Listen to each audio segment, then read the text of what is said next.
up to speed, up to speed, up to put you. Live from the apocalypse. Fuck Zionism. This is straight up state of the game.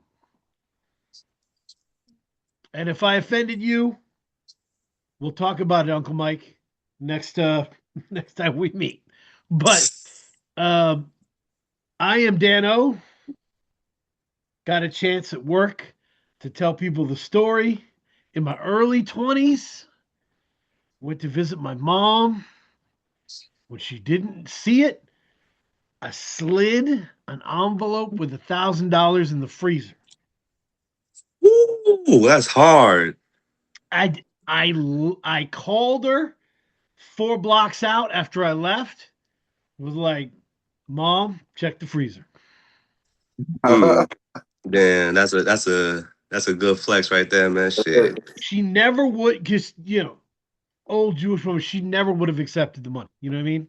Yeah. If I tried to hand her the money, she never would. She would Right. have thought of that.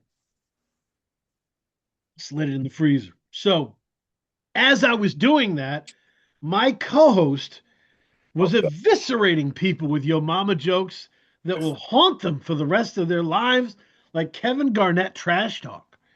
Kay Diggy, thank you for being here every week.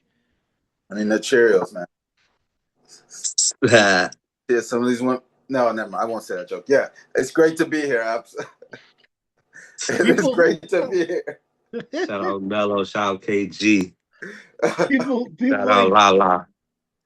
People try and come up to me as K Diggy fans, being like, K Diggy's my favorite. I'm like, mine too. Oh man, thank you. What are you talking about? Can't use K Diggy against me. It's my God. So we are joined today by an I can't wait to press play artist. You know what I'm saying? Somebody who every time I see there's something coming out, I'm like, I can't wait to go on this fucking ride. I can't wait. I appreciate it. And it doesn't disappoint, man. New Jersey's own 89, the Brainchild. Greetings, listeners. It is I, 89 the Brainchild. We're always on Jersey. That's right. And it was, so to talk about Jersey for a second, What up? I was thinking about this shit.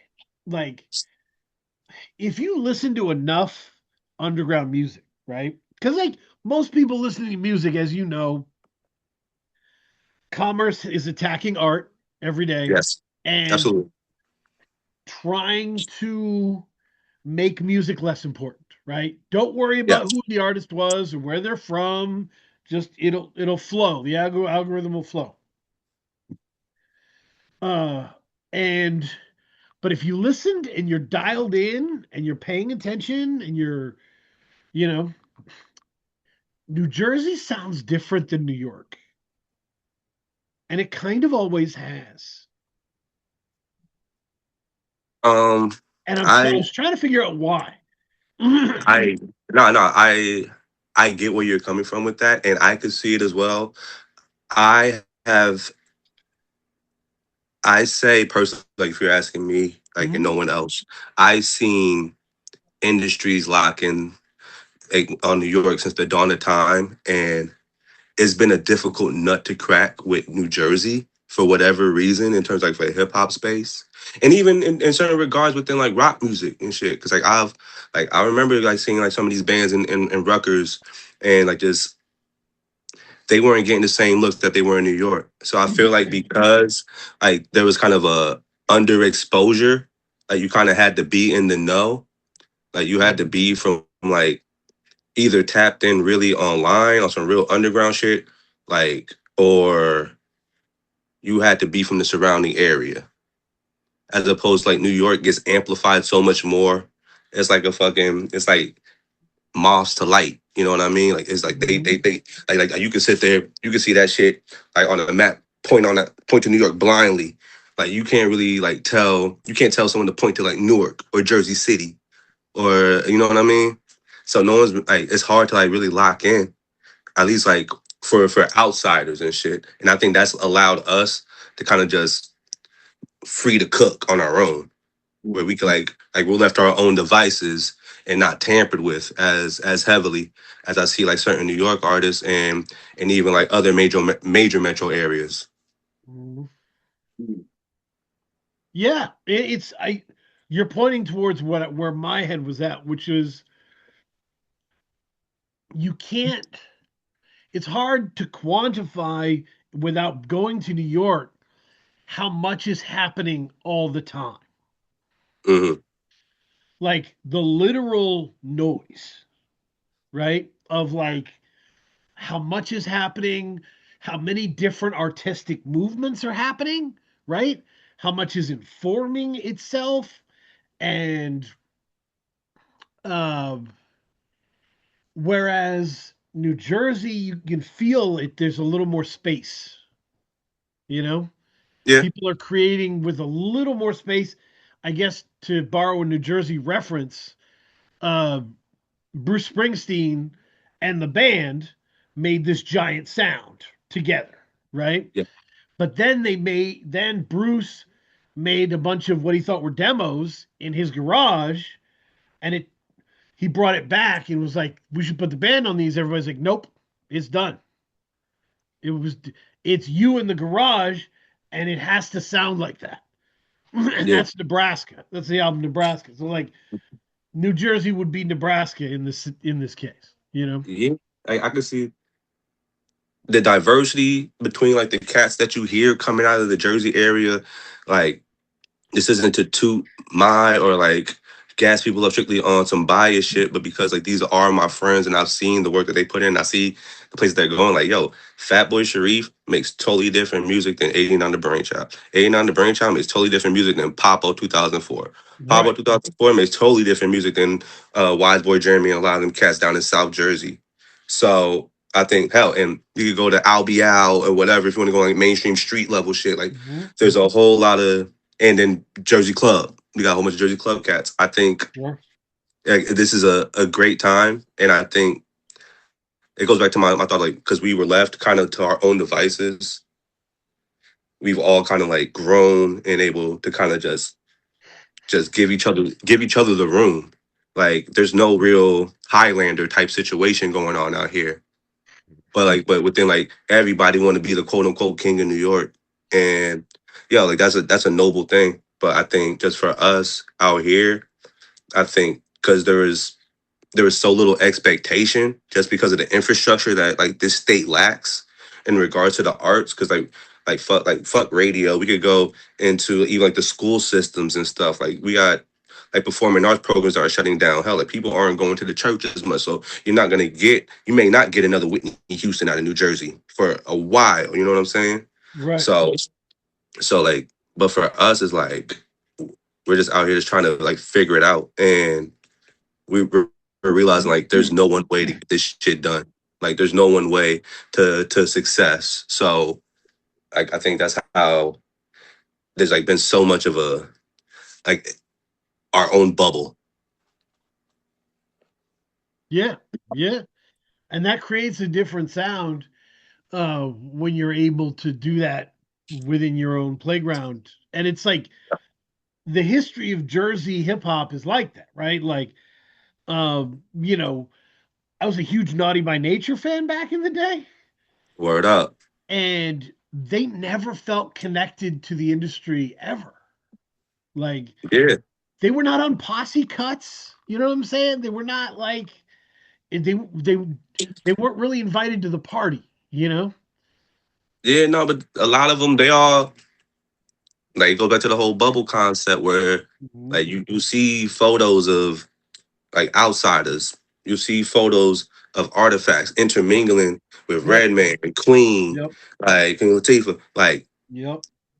and I think that's where we don't we don't always have to fucking like be kumbaya, but like when the flash when they put the cameras away and stuff and the mics away, yeah, we could all come together and stuff. Like fucking a lot of these artists who have different styles than me, like they be at our house parties, like we'll be at their affairs and stuff. Like we're watching basketball, watching sports, just hanging out like on some casual. Like it's not as transactional.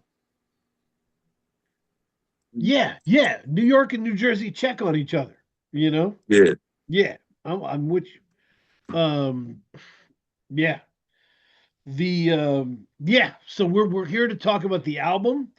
Uh, just dropped. Not who I thought I was. The evil who brought us joy. Yes, sir. And yeah, my biggest fear of saying the album title is making up different words that are not in the fucking title because it's so long and It drift is and like it's wordy. freestyling, Yeah, that'll yeah. be terrible. Kay, how did you take this? This one was a hell of a project, man. Um, Yeah. um, Oh, go. yeah. I was gonna say. I mean, it was. I mean, such a diversity of sound and so many different influences. I mean, in each. I mean, it's actually it's wild to think about how each song sounds completely different from the next. Yeah. Uh, in a way that's I don't even know how to describe it. It's not like a collage. It's something. There's something deeper going on than just a collage. You know what I mean? I Like, agree. Yeah. uh, and like to hear different like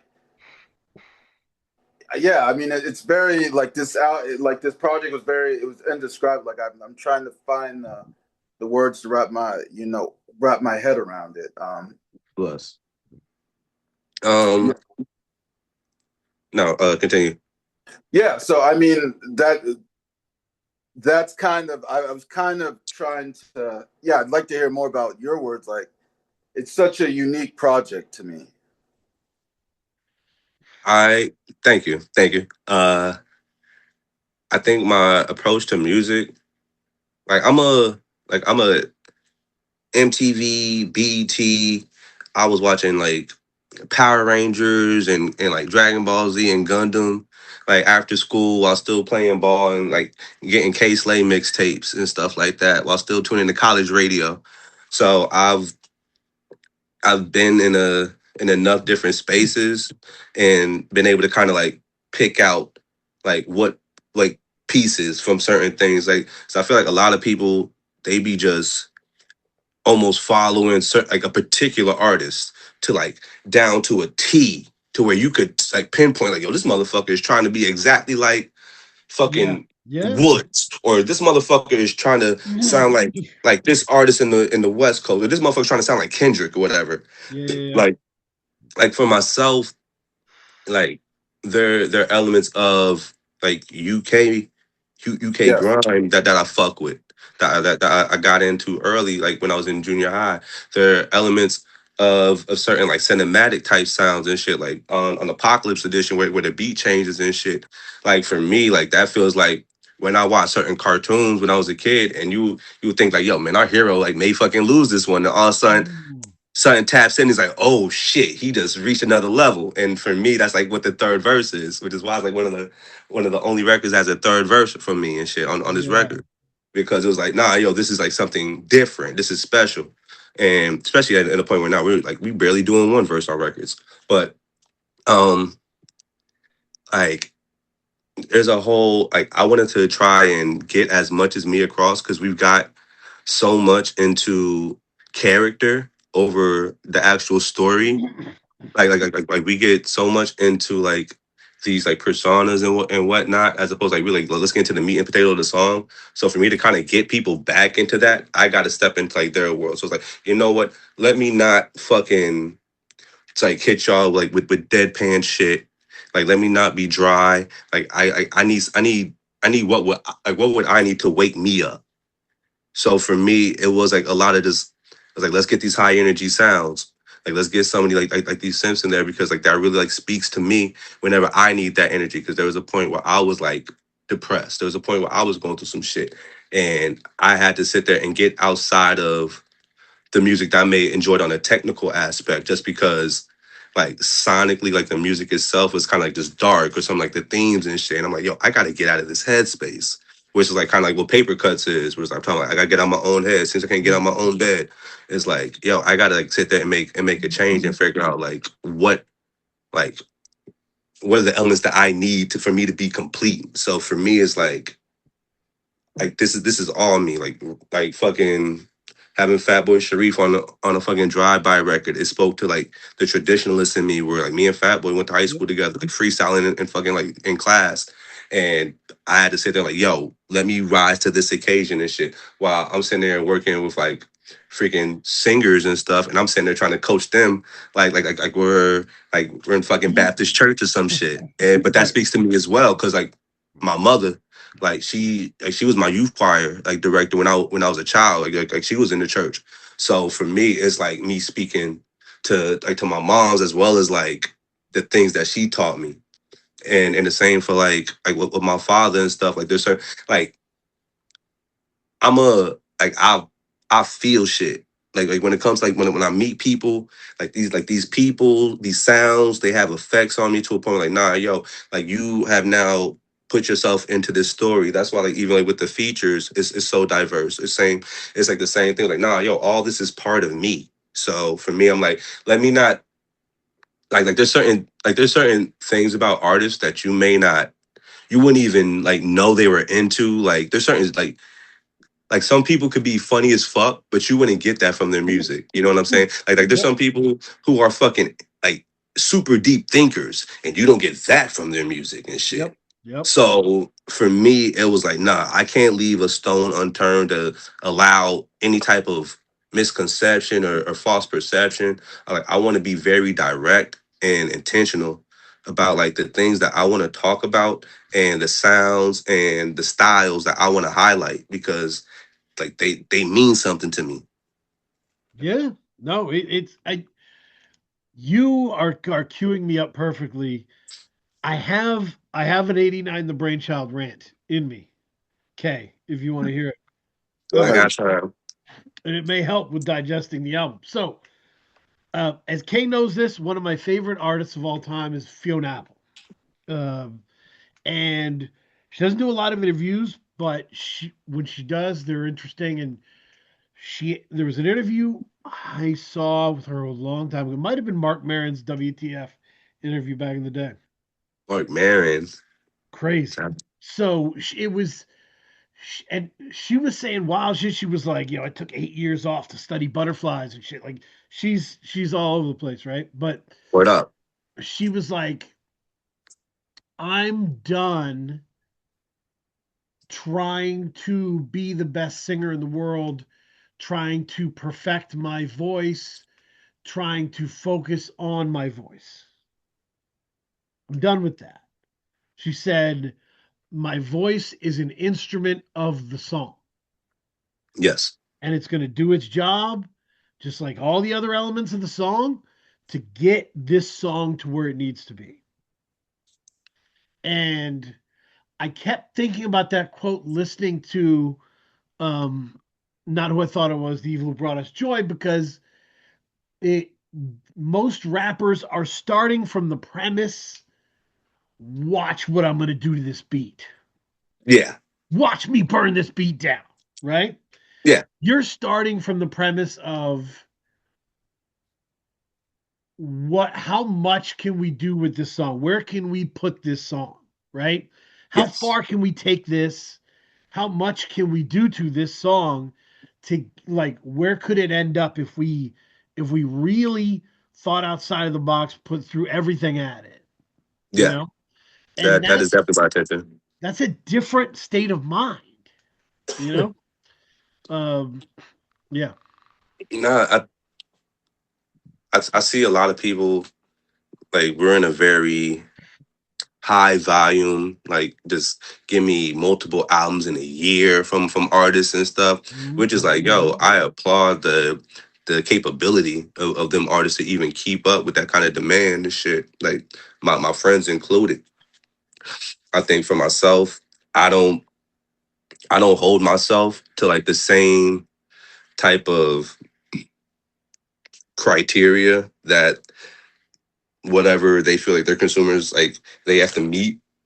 Like I just like this project took me maybe some years to form this. Like I started this before Night Lives, and we finished it after Night Lives. It was just to sit with artists and like fucking fuck you like Four Banger did that. Four Banger's been doing great things in the EDM space and doing like Mm-hmm. and doing hard style stuff right now. That was fucking Four Banger's first ever beat. He made that shit at our studio. That was his first ever beat. And I sat there in the studio and like just worked with him, like just man, we just had a good time making that record. He had no idea that I was gonna sit on that fucking beat for as long as I did because I had the idea, like, yo, I want to get like 3 6 Mafia member on this, Right, or right. yo, like, or I have this vision of like Papo and the DJ Lucas kind of doing a flow akin to Styles and Jada when they were weaving out of each other's flows and shit, and Mhm. even like having to like kind of convince like DJ Lucas and Papo to kind of like get where I'm trying to go because they gave me individual verses in the first place, and I ended up cutting and splicing them together, sent it back to them like this is what I'm looking for, and they were like, "Oh shit, okay, I get what you're trying to do," and to have that kind of trust from them, like when like yo, like they don't need to sit there and take like my pointers or critiques or suggestions and shit when it comes to them doing a art that they are making money at, you know what I mean, successfully. And the same for Gangsta Boo. Like I linked up with Gangsta Boo through Nick Cook, who produced Venues, because Nick Cook was her tour DJ and also Mhm. working on her albums as well. And it became like he introduced us. We discussed the record. We sat down. She asked me personally, like, yo, like where should we take this record? Like what are you thinking? And to have like a veteran like that, like to have her sit there and be open to like what I gotta say or Mhm. what Mhm. or what I'm telling her to say or whatever have you. Yeah. And she knocks it out the park. Like for me, like that means everything. Like Yeah. that means a lot to me because at the end of the day, like I don't want to just be considered like the guy that could just go in and burn a record down. Like like I look at oh I had this theory that I've been working out. Do we have can I kick this Yeah. theory real Do quick? what you do. Yeah. I look at like rapping when we kind of got into this shit. Like it's like it still is it's an exercise literally. So it's a mental Mhm. exercise. Mhm. But to break it down in simpler like forms, I used to like when I was a kid, I'd be up late at night and I'll like flip through the channels and I will be seeing like ESPN and it'd be like the fucking like Mr. Olympia, like bodybuilder type Yeah. competitions where Yeah. there's this dude showing off their physique and shit. And that's just what it was. And me as a child, I'm sitting there like, oh yo, like that's the peak of like male adulthood. Oh yo, like I want to be the peak of a male adulthood. I want to like yeah, I want to be Yeah. ripped like that.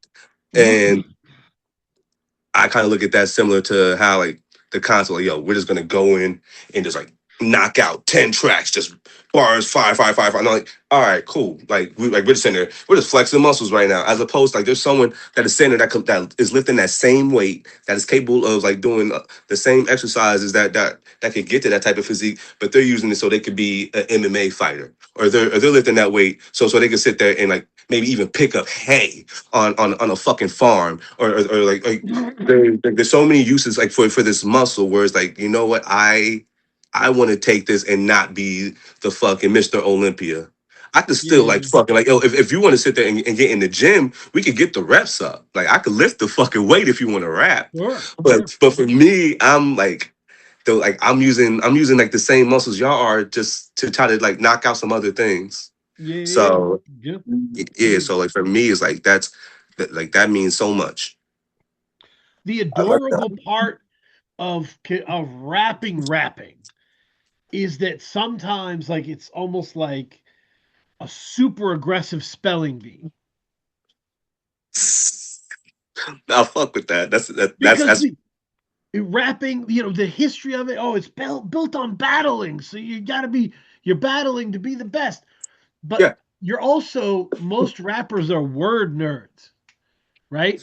They're like Yes, they absolutely. read the dictionary in their free time for fun and they're rhyming scrumptious with sumptuous, like they're doing shit like so they love words. So you have those two things at the same time of like, I'm the best, I'm gonna crush you because I know words and I know more words. And it's like, so it can get funny at times when the aggression meets the nerdiness and like, Yes. yeah, yeah. Like the intensity is it's like I think it's the same way when like we're in the gym. Like you see the guys who are going through a casual workout. They ain't making no damn noise. They just in there going Right. through their work. They Right. got other motherfuckers like just slamming the fucking weights down and shit. It's Yeah. like, Yeah. bro, yo, you sure showed me.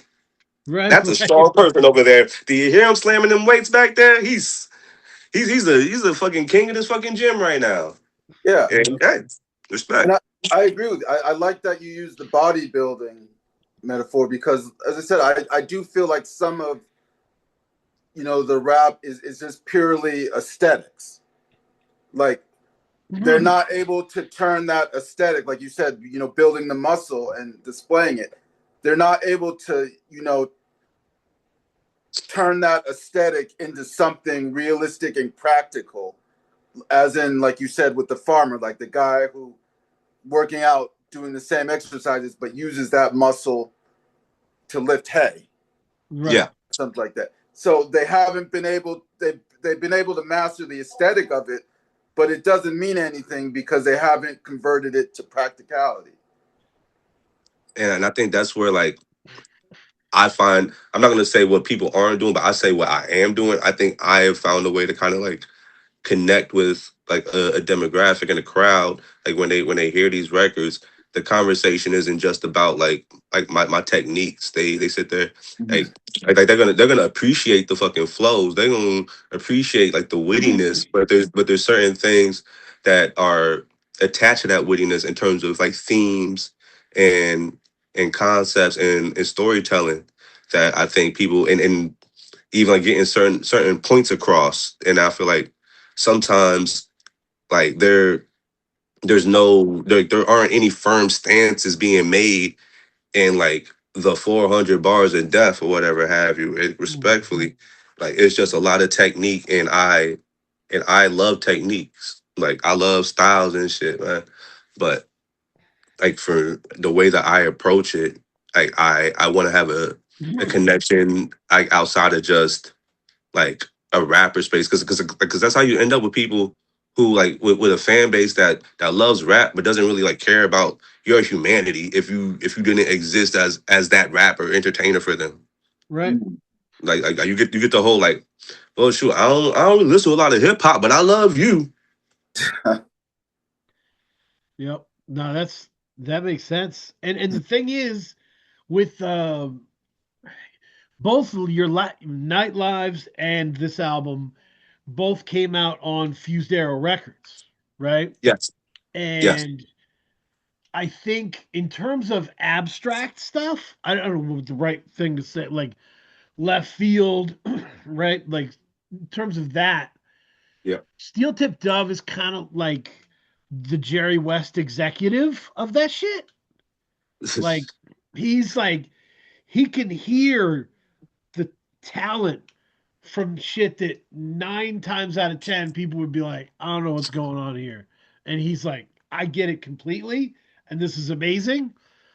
And because he's hit over and over again, he's created an audience that can listen to 89 The Brainchild and go, this shit is amazing. And because they have the context of having listened to all this other wild shit, Or I loved it.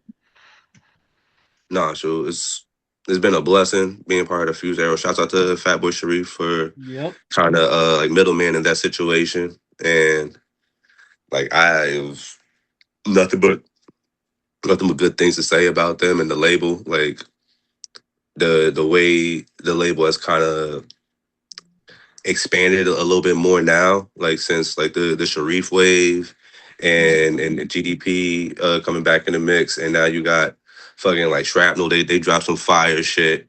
It's like to for me to be like in the mix of that. Shout out to Dust Cap as well. Shout out to Lana.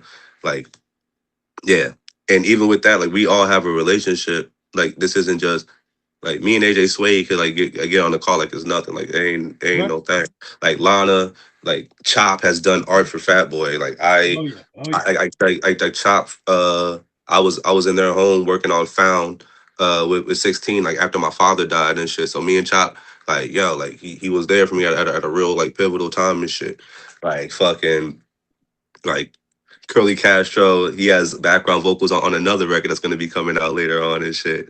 So like just to like nothing too crazy, but like we all kind of intermingle like to be like to I'm coming to pick up some fucking vinyl and shit, and then and to see Prim Rock there and shit, and we can have a conversation and stuff. Like I don't see a lot of other like we aren't necessarily like fucking high school friends and shit. You know what I mean? Right, So for us right. to kind of have this kind of like chumminess is really appreciated. Like man, like I don't have this type of like relationship with actual coworkers at 9 to 5 jobs. You feel Real me? shit. Real shit. Yeah. I mean, and I think I have a theory on that a little bit. You got me thinking about this because I legitimately think Found Love is one of the most important songs of the year. I think everybody should hear Found Love. And it's like Thank to you. wrap up my previous rant, people that are doing straight ahead, top of the mountain, Conway the Machine rap Yeah. should listen to this album and give themselves the freedom to explore and drop the pretense, right? But I was thinking of like, man, this album's so well organized, starting with Mr. Motherfucking Esquire The and that homie. unbelievable aggression, and then ending with Found Love. It's just such a beautiful, bookend. And I was like thinking about it, okay, like how many albums in a row have we reviewed, listened to, talked about with artists that are like damn near perfectly organized? A lot of them, dog. We're gonna talk to Sharif soon. Crayola of the Circles is perfect, man. Child actor. That Mm. organization of that is perfect. So like, and I think the reason for that, going back to the commerce thing, right? So streaming is where you are as a casual, right? Hey, Yeah, just yeah. give me a playlist of the kind of stuff I like. So that drives all the nerds to the underground. That drives all of the album heads, right? The people who actually love listening to albums, who care about sequencing, care about how tracks run into each other, right? Yeah. So this whole environment, everyone you just said, everything you described, cares about albums, sequences, runs of albums, discographies. So when they sit down and do their project, it's a high level of curation most of the time, you know? Mm. Word So up. like underground shit, the albums are a lot more album than they are in the pop sphere. In the pop sphere, they can feel like data dumps at times. So you worked on this project for, you said, several years. What was Yeah. your process of organizing these songs? Um, I knew that I wanted to lead with No Man, the Esquire record, but when I first did the record, I didn't have the I didn't even have access to Esquire. Like I think I had met him maybe a couple years, like maybe 2 years after I wrote the record.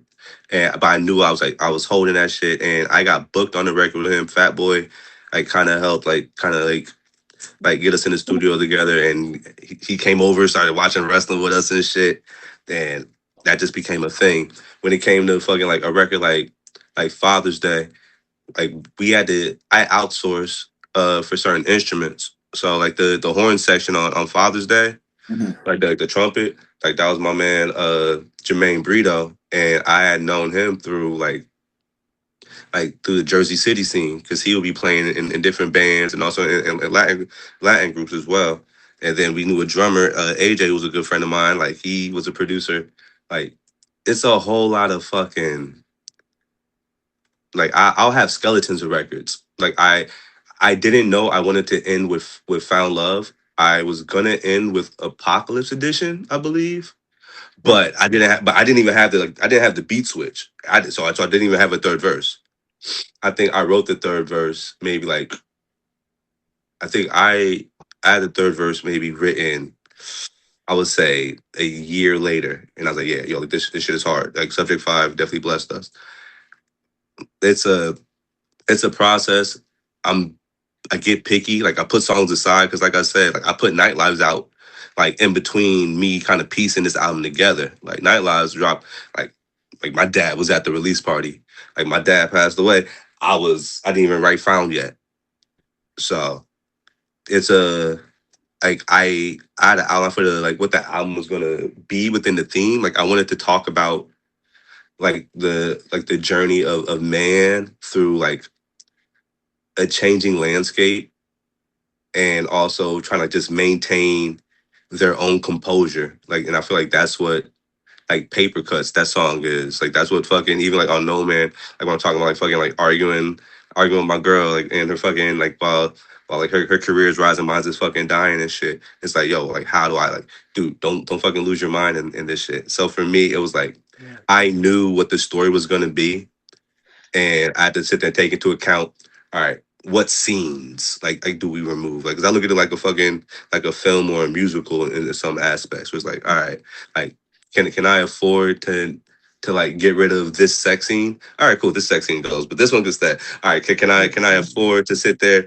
and get rid of like this like this Latin sounding record with fucking with Rich Jones and shit? Yeah, that may be a little bit too left field, but fucking, I still got the shit on the side. And that record sounds amazing. Yeah. So yeah, no, it's an editing process for real.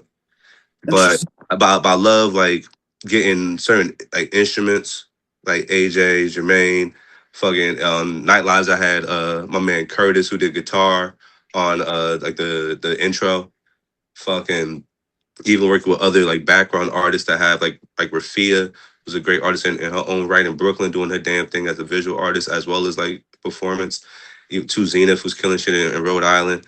Like and they kind of represent they scene. And for me it was like, all right, like where do they fit on like me getting involved with this album because I'm a fan of their work and I love their styles. How can I put this in the album? And I knew like the venues record was like, all right, cool. Like I'm gonna have y'all both do the same hook, but I'm having y'all do separate hooks. So the way like Two Zenith is on the first hook for venues, the second hook is just Rafia. And she did the stack vocals where you kind of hear her doing runs and shit. So for me, I felt like that was a cool style where it's like, yo, like I've been to fucking like I've been in white queer spaces and heard the music, but when you go to the black queer spaces, it gets a little bit more funky and shit. You know what I mean? Like I get up hearing you start hearing a little bit more of like the real like black house and those elements. So for me for venues, it was like all right, let me kind of like all right, let me get like those sounds in there to kind of like show the difference, but like kind of the same like togetherness and shit. Yeah. Because at the end of the day, like I said, like I'm blessed to be backwoods adjacent as well as I am blessed to be fucking Jersey Club adjacent, as blessed as I am to be adjacent to like some of these freaking like queer outfits out there. And so the same as like some of these kind of political spaces as well. So for me, it was like, all right, yo, like how do I bring these people that represent that have Haram part of it the way she was? It was like Haram ended up like rewriting her verse. Like we end up kicking in fucking Chicago, and I was going through some shit with a shorty that I was like I'm not with no more, and she kind of like she knew the story, and the verse was kind of about that. So for me, it was like, yo, I am like for drugs are bad and so am I. It's like yo, I'm sitting there talking about how like I'm having these missteps and shit, and you are pretty much coming from the perspective of like my partner was complaining about these fucking missteps and shit. And I'm like, yo, like it, people understand the fucking mission. Yeah. Like, Yeah. there isn't like I'm in the studio. I'm and not just in the studio. Like I'm out the studio with these people as well.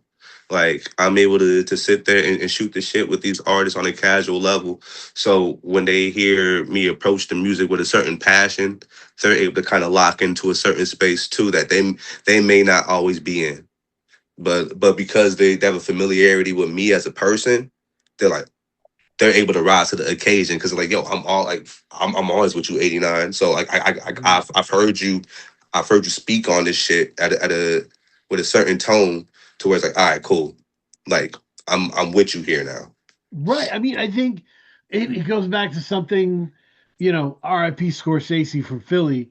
He was early on. One of the first things he told me was when he reaches out for a feature, if someone's right up front, like here, prices, the rate, yada yada, he gets a little like, man, fuck that, like Yeah. because we're creative people. Your first question should be, what are we doing? What's the song about? Right? You should be excited Yeah. to work with. If you're excited about the concept of this song, that should be our first, holy shit, like what are we doing here? And that kind of speaks to what you're talking about, with Rom or whoever rewriting verse. Like these are creative people, and when you lay out something interesting and creative, they're like, oh, let's do it, because it's the same. They're coming from the same mentality. Yeah, sure. And for me, like that enthusiasm, like that shit is infectious to me. So Yep. like Yep. when I can sit there and just kick it with you on a human level, when you're able to engage with me, it's like, all right, cool. Now, now we can do the business. Mm. Because we've been able to have like this real like Right. just like I fuck with who you are. I fuck with your politics. I fuck with your style. I fuck with like the work that you're trying to work toward and shit. Like I fuck with your ambition. Yeah. Yeah. No, that makes sense. Establish that. Yeah. And yeah, it's a hell of a record. I think people should listen to it. So wait, I It's just wanted to go ask ahead. you. So What's if up? I, because it was something interesting you said. You said so. It seemed like so you had a thesis when before you started the project. You had a Yeah. thesis or an idea that you wanted to explore, Yep. Yes. and so you picked that thesis, and then so you just started finding songs that kind of develop that thesis or that narrative. And in a way, yeah. Like I like there's life experiences and it's like you start to kind of figure out like or flesh out like an outline in your mind of like what is the story that I would want to tell Right. if I could sit there and really like make sense of this shit. And then from there it's like first rule of boxing and shit.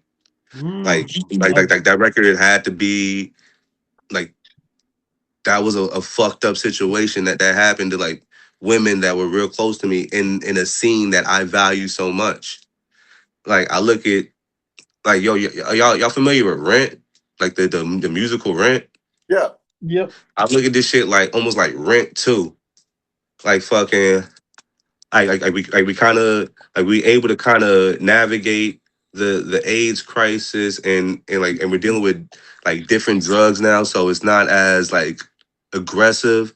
But right now we have like this insidious evil now that we're dealing with, like we're all fucking we all could be Tay Diggs and shit like on some Yep. cyber. We could all sell ourselves out and do even worse like offenses like toward our own people and shit, whether we're Yep. talking about exclusion or even like just physical like assaults on women.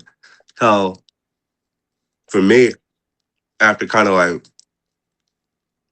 after going through some of those experiences and like having these like revelations and gaining a little bit more understanding, I figured like, yeah, yo, like this is how I want to approach like the next record that I feel is gonna like take me to another level while also kind of helping other people kind of get a good idea of what the fuck is going on.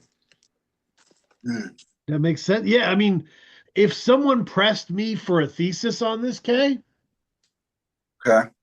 I would say it's about escaping the bullshit by any means necessary. Sometimes that's drugs. Sometimes that's sex for a temporary rest. Sometimes Absolutely. it's a big change in your life that you make to get away from the bullshit, but you got to get away from the bullshit. And those are all kind of pieces of like that is pretty much the whole arcing of the album and shit. It's like, all right, we open with this energy with No Man, but then and we kind of get an idea what the landscape is with venues, but then you start to get a little bit into like a darker space where you understand like, oh shit, this is what's going on behind the venues and whatnot. And and then you can either like throw yourself into this shit, which is like kind of part of like first rule of boxing, where it's like, yo, I tried to involve myself, like, yo, like, and sometimes like the road to justice isn't like the fucking easiest, or a lot of the time, and it just kind of made things even crazier. So it's like, all right, and then I'm burying myself with drugs are bad, and then I'm going even deeper into like fucking like Rorschach test, where that's more like just almost like a spiraling. And then the coping with fucking with fuck you like and shit. And then we Right. go into paper cuts. And paper cuts is like damn, yo, like, this is not making anything better. And then we go like to Father's Day. And Father's Day is like a whole like, yo, I got like look yourself in the fucking mirror, man. And then we get into fucking goddamn apocalypse edition. It's like, yo, this is the rising action. It's like, yo, we gotta like let's fucking make a stance on this. And then fucking found love is the reward of like just get up, keep it moving. Yeah. That makes sense. That makes sense. It's yeah, it's a hell of a thing, and I think something that people should, because as you know, creative people in this space, they peep game from each other. It gets called biting too often. I think it's a little extreme with that shit. A lot of times we're checking what each other are doing and we're trying to translate that into what we do. We're like, all right, what's my version of that shit? Right? Like, and we're always looking to add tools to the toolbox.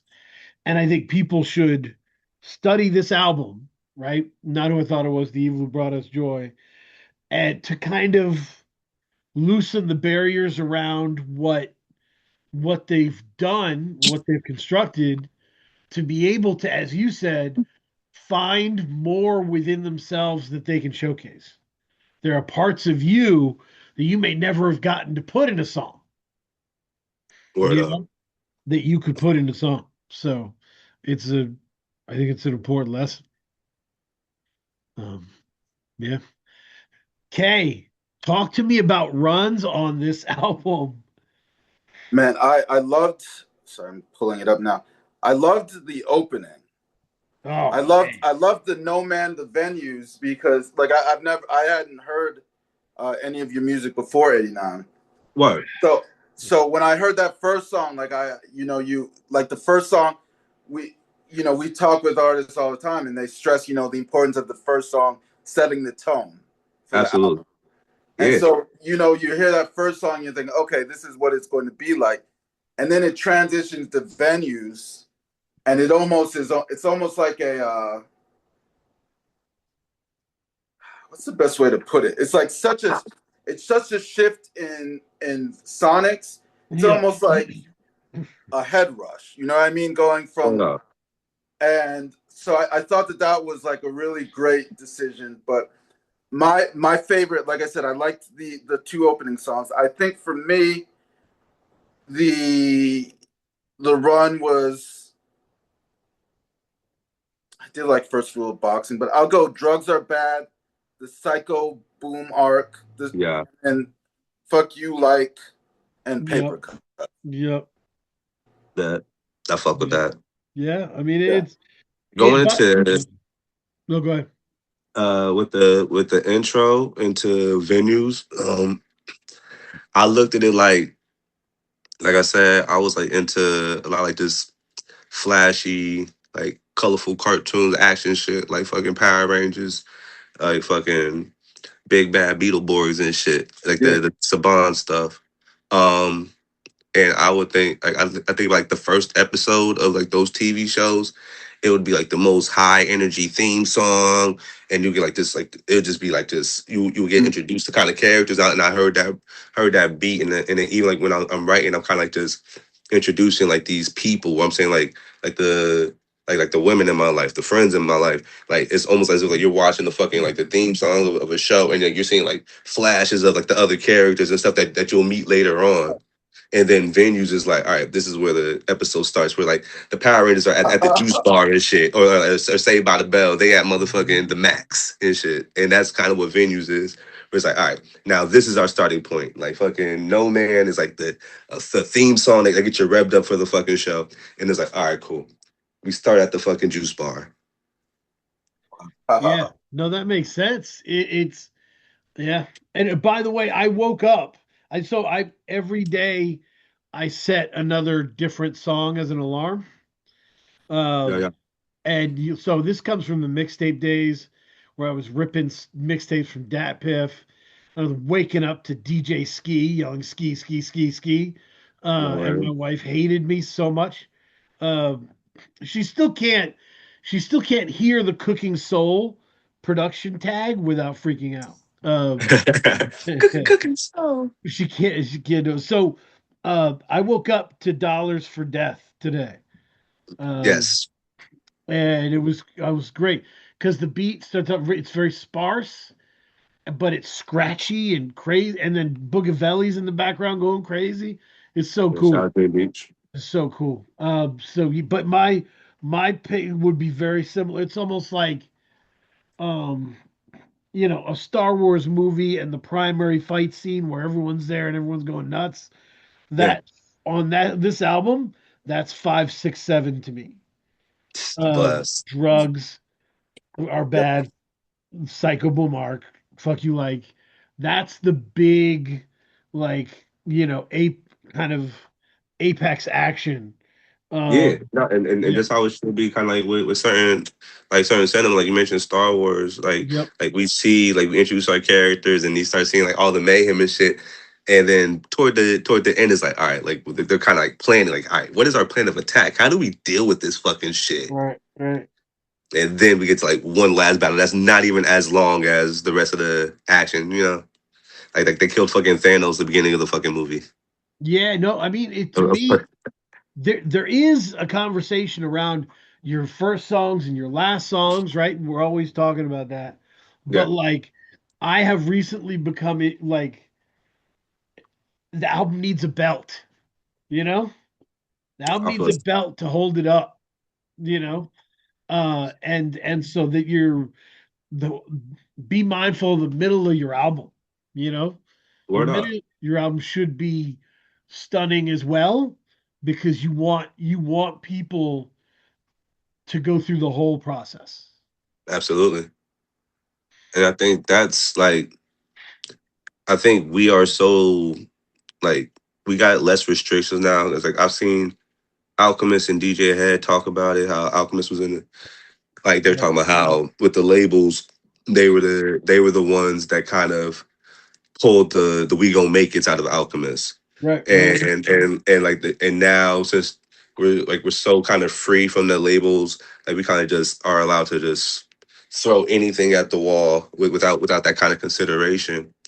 And but for me, I came up mindful of that shit because I was a big album dude, and not even just hip hop albums. Like I would listen to sure, certain R&B albums, certain pop albums, and like certain rock albums, and even like with MTV and certain like television, we had access to like seeing like the effort that was put into making these albums. Like I saw the effort that was put into like Usher making certain albums, Mariah Carey making her fucking albums and shit. And I'm like, damn, yo, like this, like, all right, this shit matters to these motherfuckers, and these people are like doing great in their field. Like, I don't want to sit there and not fucking be as serious because then how that doesn't put me in the great pantheon. right, Like, right. like I'm trying to do something. Yeah, no, it's wild. You have to define success for yourself. You know what I mean? Absolutely, Because it can be a black hole of depression if you don't, right? Because you always feel inadequate, right? You always feel like I'm not. And by the way, I think streaming is designed to make you feel inadequate as an artist. absolutely. Like, it's a morale drainer. Like I try my damnedest to like just push as hard as I can and not even consider like how many more miles I got to go in this fucking race. It's like, you know what, man? Like, let me just keep running until I reach a fucking finish line and just pump as hard as I can. Right. I mean, and you affect things along the way, you know? And so that's in you've affected the ecosystem, you know? Um, and this album is important, and you have to give yourself the positives, the flowers for it, because no one in the world could have put Gangsta Boo, Papo, and DJ Lucas together on a song and made it work. And it was You my did that man's shit. first beat. It was my man's first beat ever. You did that shit, man. You did that shit. And like no no one's gotten that performance out of Gay School of Air. Yeah, Like that's a different Gay School of Air. Like and I am someone I firmly believe we don't have the Gay School of Air masterpiece yet, right? That it's coming, that it is someone that will hit another level, even though they're great right now, there's word going to up. be another level and it's going to Oh, get hit, definitely. and then we're going to be like, whoa, you know. But that song kind of reaffirms that hypothesis for me, because it's a different level. Oh, um yeah, no, I got some more shit with him. Like there's a on the Psycho Boom arc, the withdrawals part.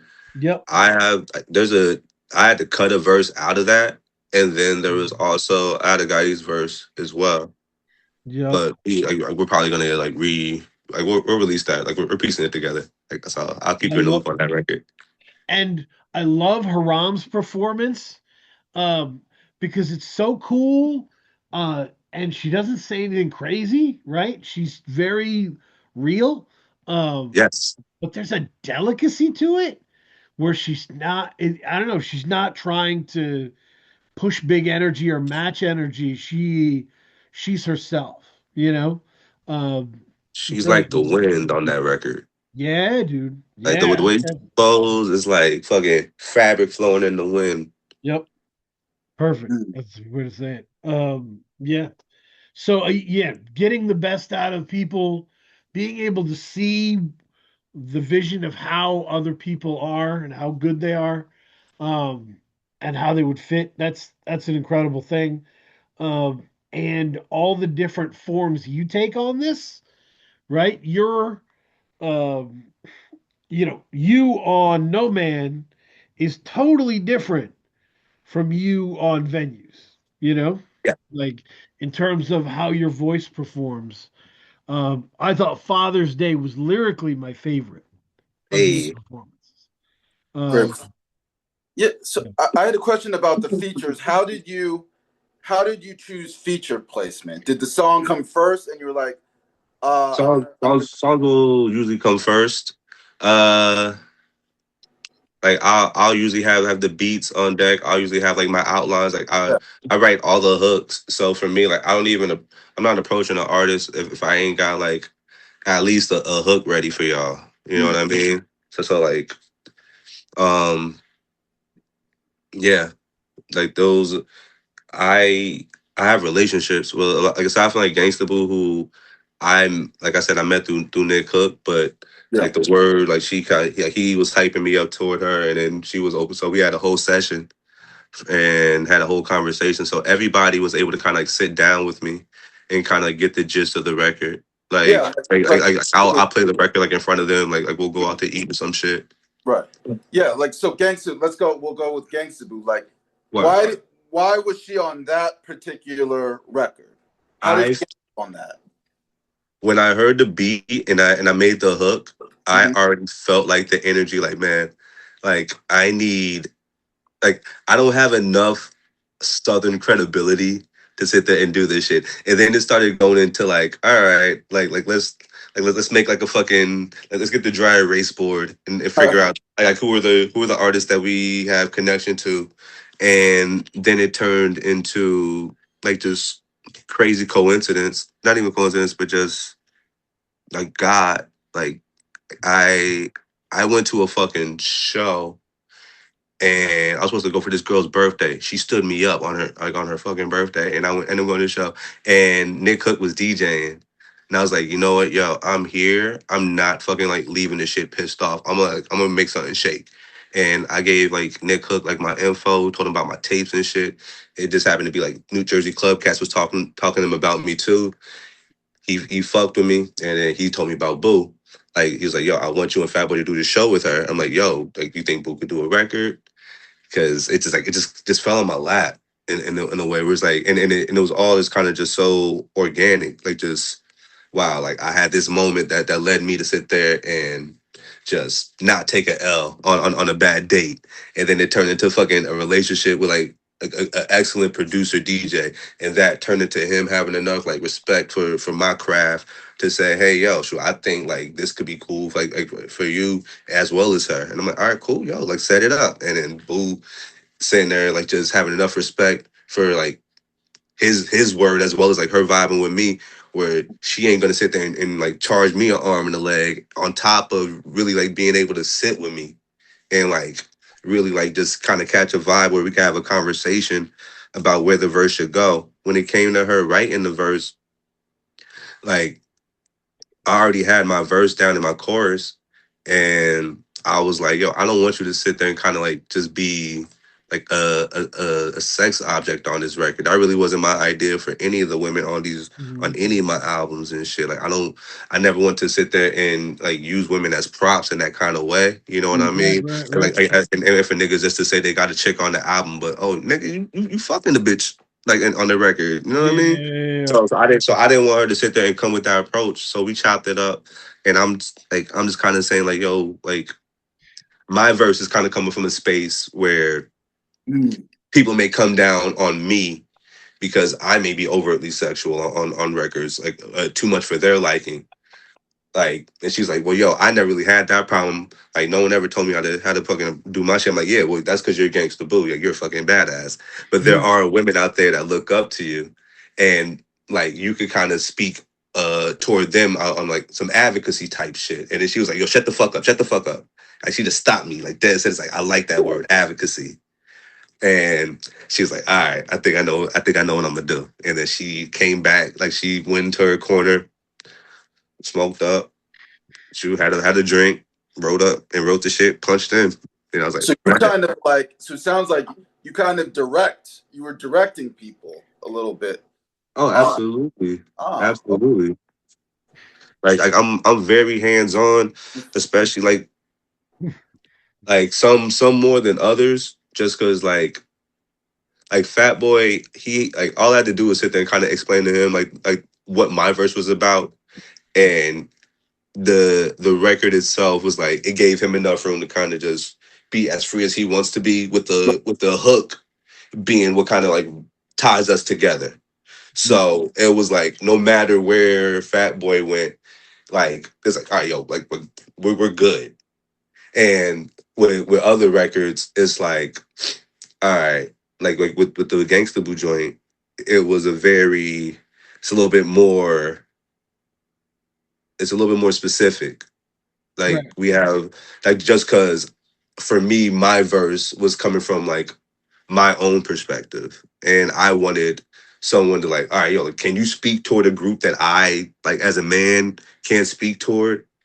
Like, can you sit there and kind of like just be someone to kind of like be an arm around these women and shit in the hip hop music space and shit? Yeah. Like, cause like it don't hit the same with me saying, yo, it's all right if you want to be a hoe. Right, right. It starts to sound like some Jack Harlow kind of shit where you're just like, hey, girl, Yeah, but yeah. So that makes sense and that's awesome.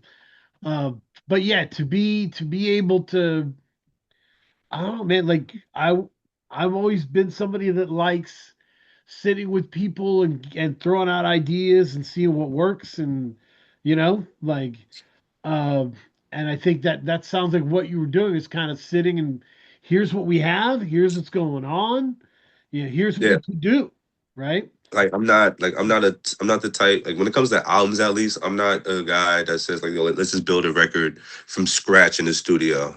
Like for me, I feel like I'm wasting the other person's time because I Mhm. could have just came to the studio, like, hey, meet me at the studio. All right, here's what I got.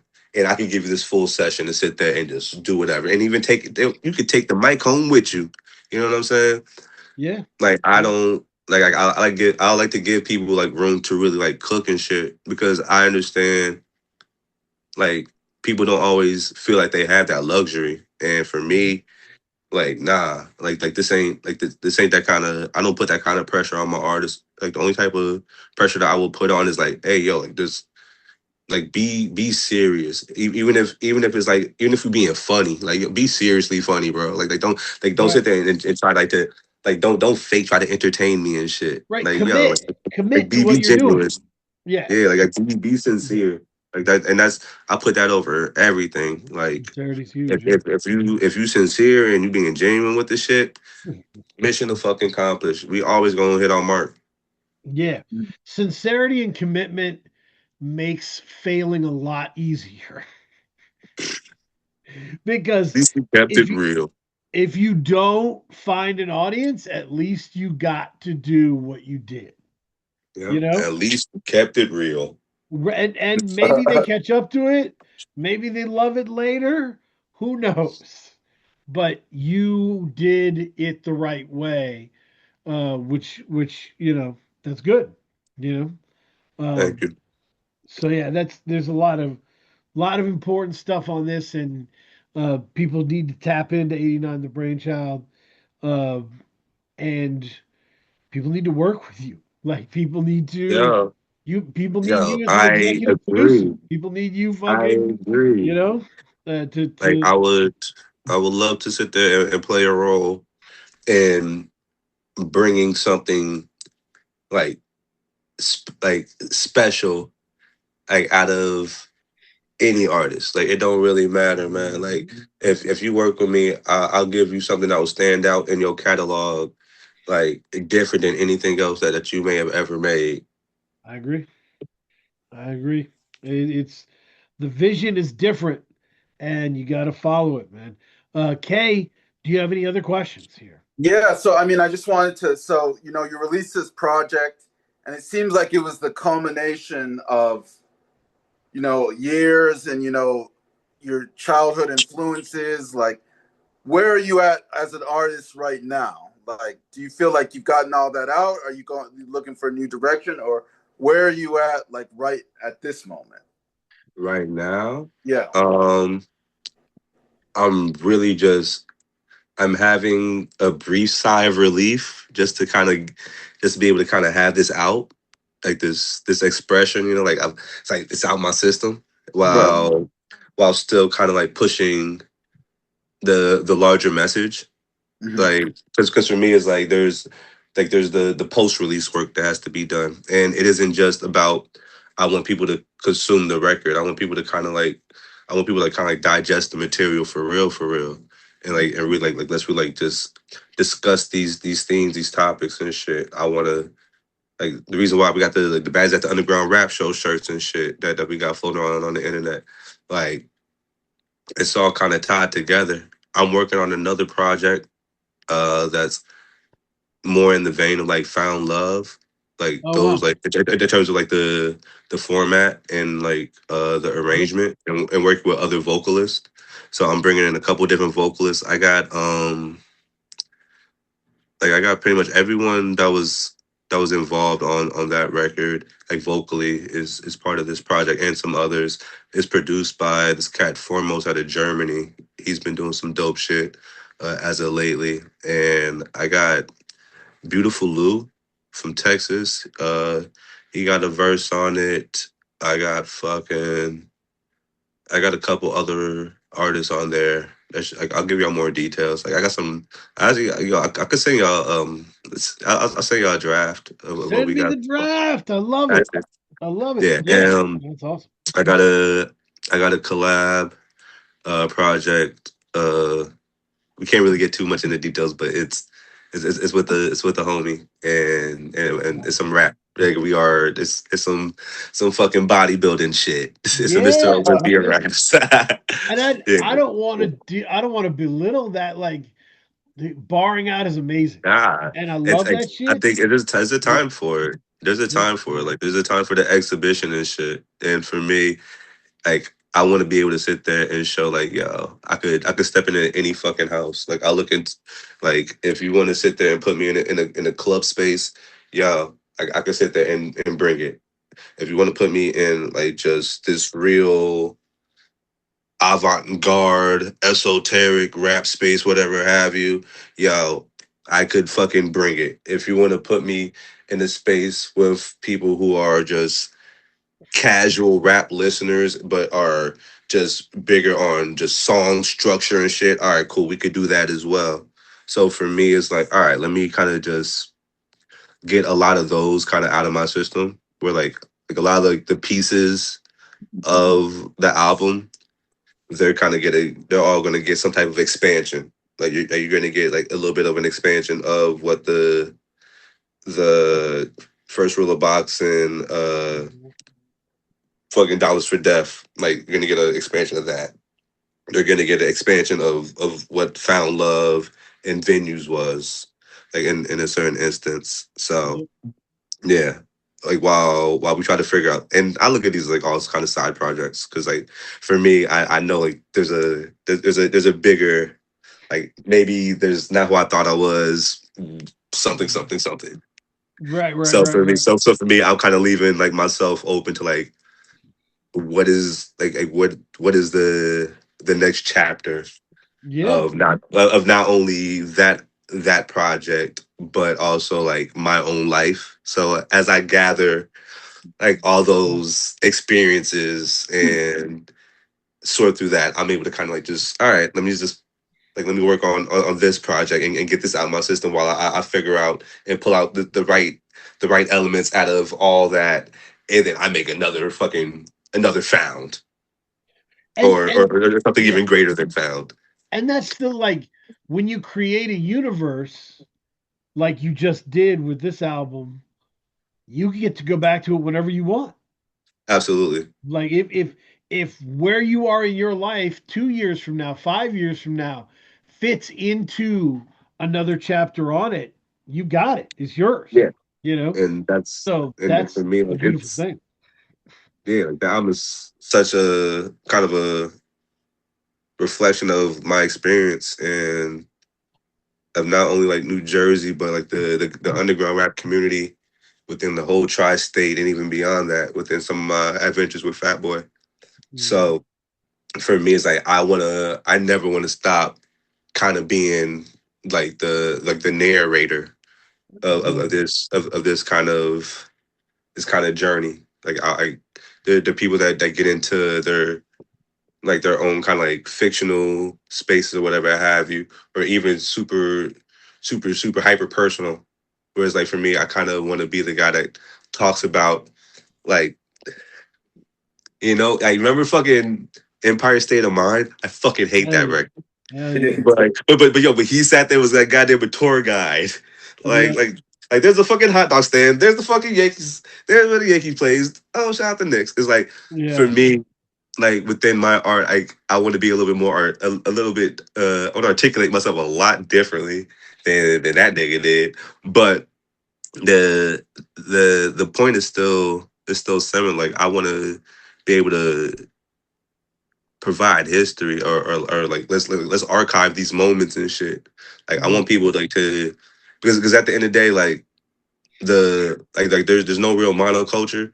So some of the stuff that whether it's the podcast or the Substacks or like whatever have you, sometimes like the shit could get lost and people don't know what the fuck happened. It's like kind of like with some of the stuff that happened in the blog era. Like there are people that wrote for fucking MTV. Like I know personally Yep. that Yep. like a lot of their work ain't existing no more. Right. And no and you got people trying to like rewrite history and shit. So for me, it's like at least with the record, you could kind of get an idea of what the like the space was, what the environment was, like what the sound was, not just in one particular subsect, but it's like, nah, yo, like this is a travel, this is a well journeyman, and I'm saying like kind of like taking you on a tour through all these different spaces of the nightlife and of like the subculture and the things that the people of the subculture are experiencing.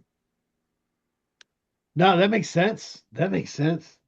Oof. Kay, I think we should go to recommendation corner. Yeah. You're cool with it. Yeah. Talk about what we've been listening to. Oh my gosh. Today, I was sitting there like, I need jazz music. but I don't want to pull up, the old standards. I want to listen to some new jazz shit that I don't know about. Mm. So I went to Bandcamp Daily's jazz list for March, and Electrical Field of Love was on there. There's a group called Harriet Tubman, Oh, that's hard. and it's a drummer, bassist, and guitarist, and they're doing the actual music, and the vocals are Georgia Ann Muldrow. Oh,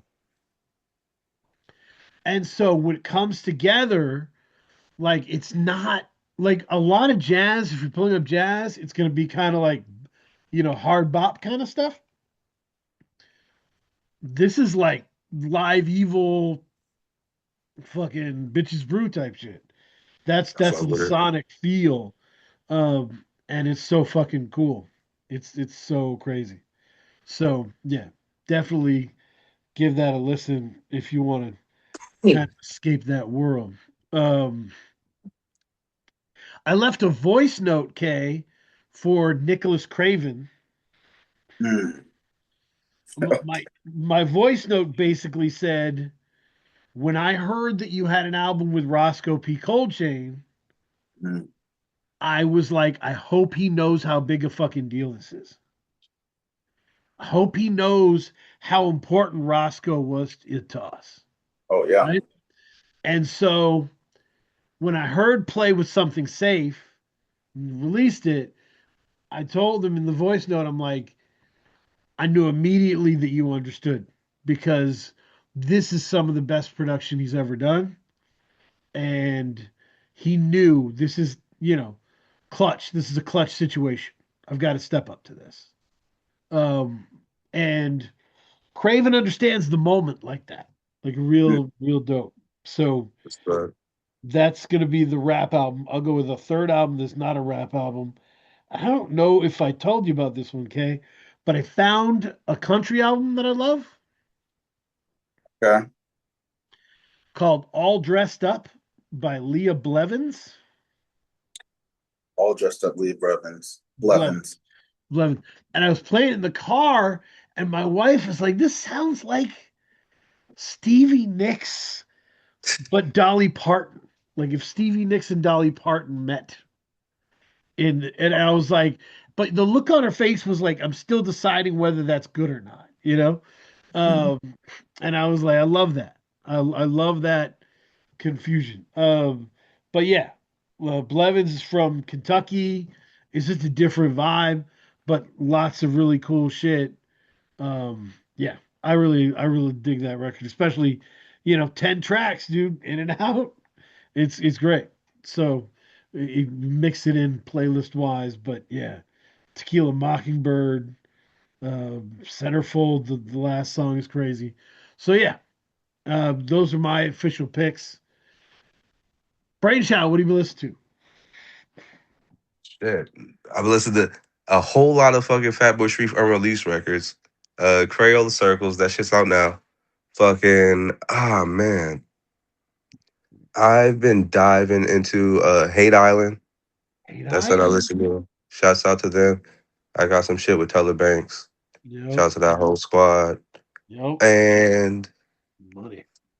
there's this fucking there's this cat. He's African, but I think he's like been living in LA for a bit. I'm gonna butcher his damn name. I think it's Ngiwe Aka. It's like IGWE space AKA. Like I've only heard like a couple records from him recently, Okay. but there's like a real like just kind of there's like a very like they're like certain triplets like very like Afro beat type, but then there's like Okay. a real you could feel like a raw like almost like SoundCloud era like type attack within like the drum patterns and stuff like that. But like that's some real bop material, man. Like you can sit there really just some real like just if you're in a party, throw that shit on. But that Crayola Circles, fucking Hate Island, that's been what I've been listening to lately. Yeah, the last full album from the Iguayaka, Eagle or the Egg, 2024. Yeah, I'm gonna check that out. like he got some new record. He got the joint Kapow.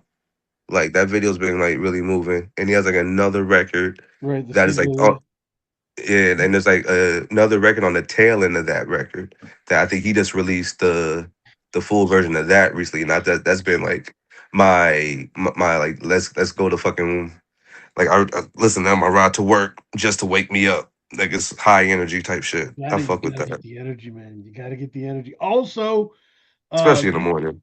you mentioned uh, you mentioned the money team, the dollar team there that does the production on Hate Island. Yeah, I was gonna, Filth, yep, Kane, Q, Ayashi, yep, yep. yeah, I was gonna say their next record. It's not a secret. It's with Rich Jones, of, and it's bonkers, yeah. bonkers. See, Uh, man, shoot. so good.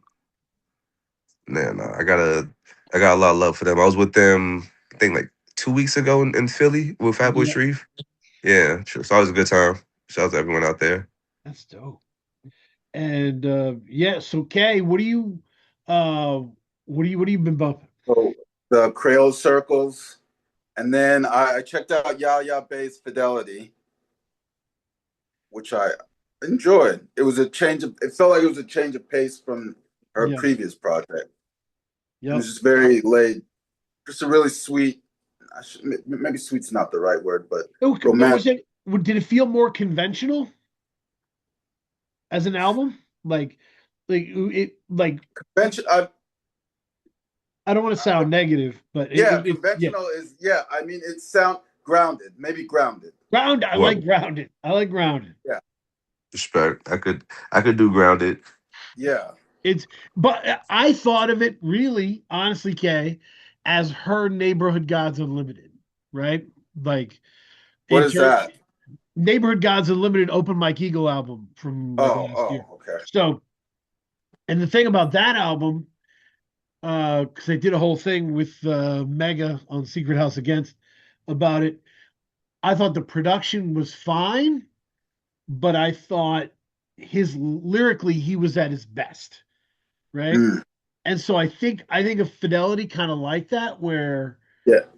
her songwriting is incredible. Yes. You know, the way she's doing her voice is fantastic. It's not my favorite bed of production for her. But I'm always gonna think of it as, the album where she's just like hit her peak as a songwriter, if that makes sense. Mhm. So yeah, that's great. Sure. Also, I'm gonna promo more 89 the Brainchild promo. I Hey, I'll know take it. you're going on RMPP podcast. Yes, Uh, sir. great Rohan Petra, Yep. friend of the show. Respect. He went on Q No Rap Names podcast. No podcast name. I'm a Patreon member for Q No Rap Names, and it was a really fucking cool discussion for how hard Roe works putting together those interviews, Yeah. um, and how much time he does, mapping things out and like fucking, it's great. It's great. Yeah. So if you want an No, labor inside of his love. process, that's a good one. Yeah, man. No, shoot. Yeah. I've had the opportunity to sit down with him, and he's a good dude. And I love the brand. Yep. Yeah. I mean, he's one of the few people that works as hard as we do. Like Respect. straight Respect. up. Like it's not a long list. We don't miss a lot of days, man. And neither does Ro. Ro's on it. So So, give a lot of love to him. Um, yeah. But that's I saw the Gosling movie. The Project Hail Mary. I was yes. that. I enjoyed it. It was I think of it as the opposite of Begonia. I still gotta see that shit. That's the one where they kidnapped the old girl because they think she an alien. Yeah, Yeah. yeah. Yeah, sure. I want to see that. I think of it as kind of the anti Begonia. It's very warm-hearted space movie. Like Yeah. it's about like working with the alien and aliens and like bonding versus like, humanity's terrible and we're all going down. You know, both have valid spaces in the space, but Yeah. it was kind of fun to see the opposite of that, Yeah, good times, dude. But yeah, more to come. Follow 89 the Brainchild, um, you know, on social media if you're surviving social media. Yup. Um, I try to be and entertaining. yep, Bandcamp, all that shit, you Yeah, know. Bandcamp Friday. Yeah. I mean, Bandcamp Friday's coming. Stock up. So much crazy shit's dropping. And just as a last note here, anyone who has any thoughts on the breakup of Clay Thompson and Megan the Stallion, email K Diggy directly. Whatever you're Straight, thinking, straight to however spam. you're Yeah. feeling, K wants to hear it. He'll make it better for you. He's here for What will tomorrow bring?